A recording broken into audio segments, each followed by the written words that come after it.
Welcome back, y'all. Today I'm making some stuff out of some wood things. So I've got a bunch of stuff here. I've got some boxes from the Dollar Tree, some popsicle sticks, wood dowels, some other wood strips, some cutout slices, wood slices, and this thrifted box, so stick around. First, I'm going to work with these wood slices. I got these from Amazon a while back, and I'm finally doing what I planned on doing with them. And I'm going to make some coasters out of these guys. So what I did was I cut some letters out on my Cricut, and I'm going to personalize them all about Texas. So first things first, I cut out some letters with my Cricut, and I'm going to go ahead and fly through and weed all of the letters, and I have them set up in the order in which I want to apply them. So I'm doing a multi-layered version of these. I'm really trying to learn how to layer effectively, and I'm getting there. It just takes practice. And, you know, my absolute favorite part of this is doing this weeding. Yeah, no, I don't like this. But it's okay. This stuff wasn't too bad. So, in my big poofy bun there, in my new setup, so I can actually sit at my table and do these things. So yeah, what I'm going to go do is layer them up. And I have it to where there's a little star that's going to go on the state of Texas, kind of in the center, kind of where I'm located. And I didn't realize this little part was out of frame, but it's just me putting the little star on my transfer tape, trying to get that on there. And once I get that applied to that, I can start working on my first layer, which is the state of Texas. So I'll put the star on the state in the spot that I want, and then I'll take the shape and put it on the white outline and then on the red outline. And what I did here, in order to make the shapes, in order to do the layers, I used the offset setting in Cricut Design Space.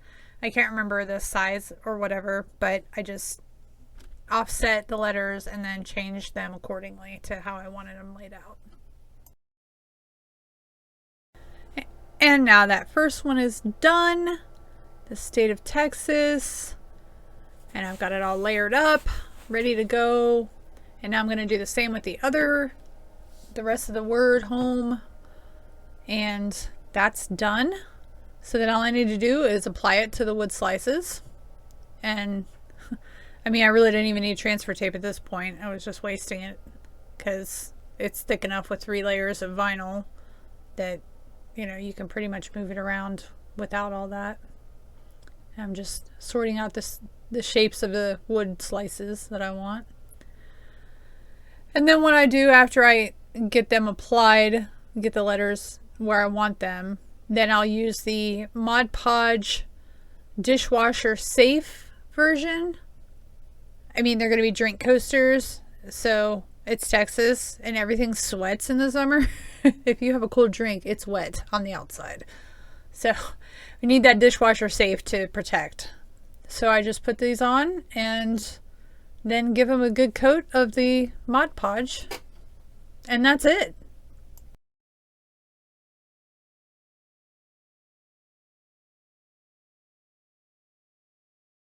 This next one is kind of, I don't know. So I found this at the thrift shop, oh, I don't even know how long ago. So I'm going to take it apart. I'm going to keep all these flowers because the flowers are really pretty, really pretty. So I'm going to keep all the flowers when they're not falling apart. And I'm going to deconstruct this crate.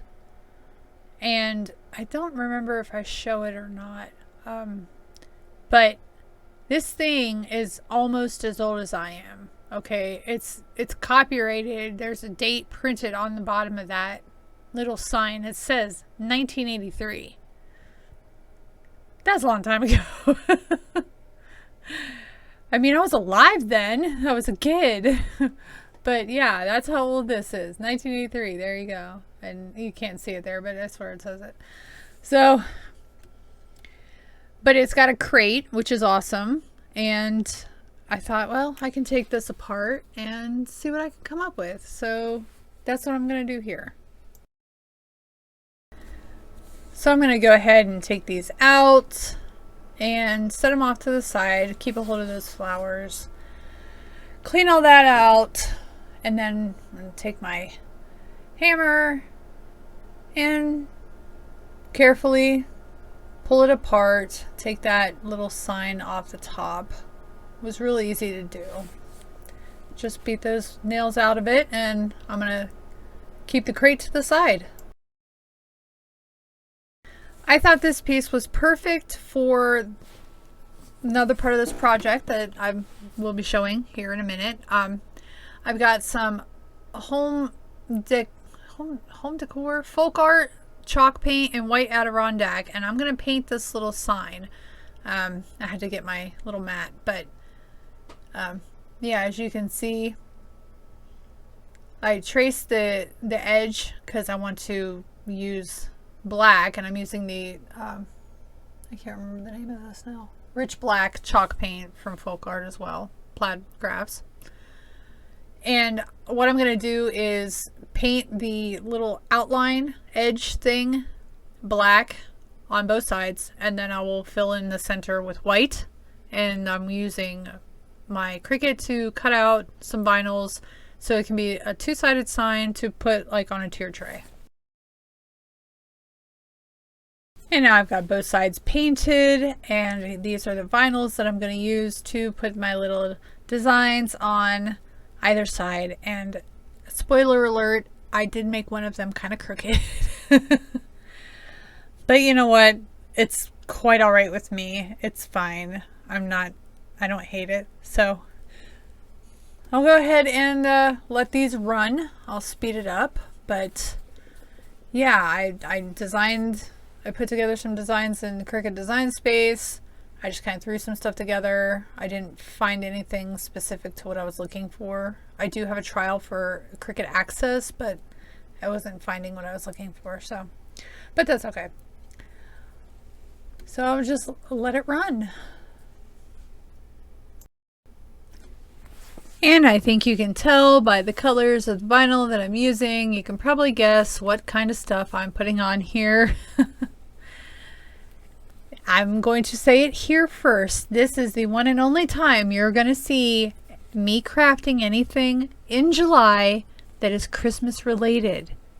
Consider this my only entry into the Christmas in July crafting thing. I can't handle Christmas in November, let alone in July. That's not happening. So, but as it was, I don't know. I just decided to kind of do it. I've got, as you can tell, there's fall colors on one side, Christmas colors on the other, and you know, it's done, and I can use it anytime. You know, I can use it from now on. I can use it in the fall. I can sit on a tier tray, flip it around when it gets time for Christmas. That's probably the extent of what my decorating will be, as far as anything Christmas related aside from our tree and the stockings. So yeah. So I'm gonna go ahead and get these cut and lined up on my mat to where I'm going to eventually put them on the little sign. And I did kind of split them up and put them in order, I guess, so it will be easier for me to get them on there. Okay, so I got that transfer tape, and it's not as good as I initially thought it was. You really gotta scrub the vinyl onto it, and even then it's finicky. So I don't know, maybe I'll try the contact paper hack again. What am I doing here? Oh, I forgot, I put my weeding tool away and forgot about it. Oh, and my scraper. Okay, so going through this, getting everything weeded out, and then, you know, one side has one side has the other. It's easy peasy. So now I've got my vinyl on the transfer tape, and getting it, using the parchment paper helped me immensely. Anytime I've ever tried to layer, if I use wax paper, the vinyl wants to stick to it. With parchment paper, I know that I don't have to worry about that. But as you can tell, I ended up shifting it a little crooked, and oh well. But I tell you, once you get the vinyl onto your surface, this transfer tape is great for pulling it back, you know, to pull it back off of there. So that's pretty nice. And, you know, I had a little curl here that didn't sit right, but, you know, it happens. And then my big fat head in the way. One of these days I'll have more than one camera set up and I can show things differently. I don't know. So yeah, there's that side.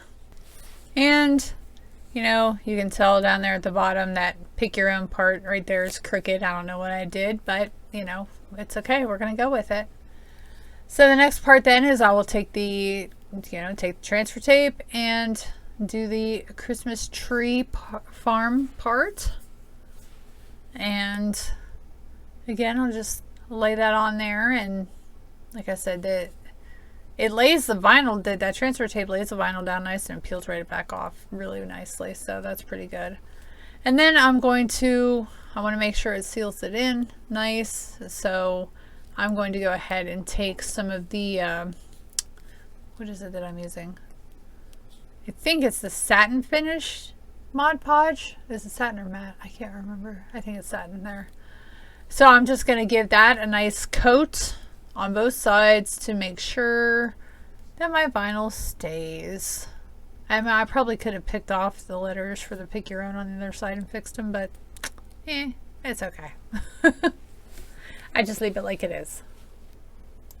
So let me just fly through here quick. What I'm going to do is take paint stir sticks to create like a little stacking shelf thing. The popsicle sticks are going to cover up the stars on the ends of these little drawers. So using my miter shears, I can cut all of these to size, and then I'll use a combination of wood glue and hot glue to keep them in place. After I get all that done, then what I'll do is take some of the Dollar Tree wood, well, the putty stuff, the wood filler, fluffy, whatever it is, spackle, the spackle words. And so I take the spackle to fill in, and then sand, and then I'll take the sander to everything as well. When I saw these at the Family Dollar, I mean, they're Dollar Tree items, but that's where I picked them up. But as soon as I saw them, I was like, I think I know what I could do with these. So I had the idea in mind as soon as I saw them. And that's just what they're going to look like. And then I'll take two on the inside and cover those up. I just want to take a second before I get back into it and talk about the challenge that I am participating in today. This is the What Would You Make challenge, and it's hosted by OK at Home DIY, and that's Xana, and Marsha's Mush and Stuff, and that's Marsha. Their guest host is Sandy Lumbermill DIY, and they're all three very talented crafters, as well as everyone else who is part of this playlist. So make sure you go and check all of that out. Okay, let's get back to it. So I just keep gluing these little parts in, and once those are done, then I'll take the Dollar Tree spackle and fill the cracks. That's just sanding off the little rough edges so I can fit those in there a little better. So just taking that spackle, filling in those cracks, try and get those, kind of smooth. And I do that on all of them. And then from there, I'll go ahead and sand them down. Make sure that they're all smooth before I go ahead and paint. And I'm looking to see how I want to put my paint stir sticks down, and I'm going to drill holes through the tops where I'm going to put that wood dowel. And so now that I've got everything painted, I'm going to do the insides later, but I'll go ahead and start putting everything together. And now that I've got it painted, I'm working on getting this assembled. It worked just a bit, and if you're seeing my finger is not really that damaged. I had a hangnail and we ran out of band-aids. So, you know, sometimes you just gotta do what you gotta do, right? So I'm setting this up to where I want to be able to put the little sides together. So just setting it up, getting it, you know, even where I want it to go. And then I'm going to use a combination of hot glue and wood glue. And then I come back after and I just use my staple gun and staple them down just to give them that extra strength. So I'm just speeding through here using my Surebonder glue sticks and Gorilla Wood glue to ensure that I'm going to get a real good tight hold, both, you know, from both the instant glue and the eventual glue. And once it's, you know, that hot glue is there, then I can maneuver it a bit. So this is how I'm lining it up. I'm just taking one of the paint stir sticks for the other side and using it to make it even, which I shouldn't have done that. It did end up becoming a little crooked at the end, but it is what it is. My fat head. So sorry. I can't really see anything through all that. But that's basically it, and I just do the same thing to the other side. And now I'm painting the interior, and I'm using Folk Art Classic French Gray for the inside of my little shelves, cart, tray. What do you call it? The flies, man, they're everywhere. They came to visit in the video. So I just paint the inside with that classic French gray. And that's it.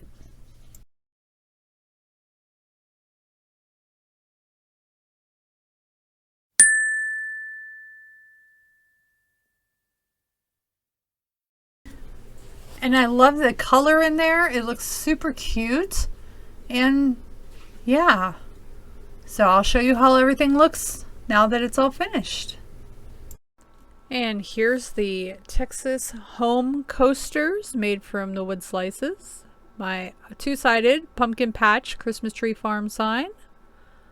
And my 3-tier caddy made from Dollar Tree drawer crate things and some stir sticks. Thank you guys so much for watching. If you haven't already, please make sure to like, comment, and subscribe. Don't forget to check out all the links to the playlist and to my hosts and co-hosts in my description box. Spread the YouTube goodness all over the playlist. Thank you guys for watching. Take care, y'all. Bye.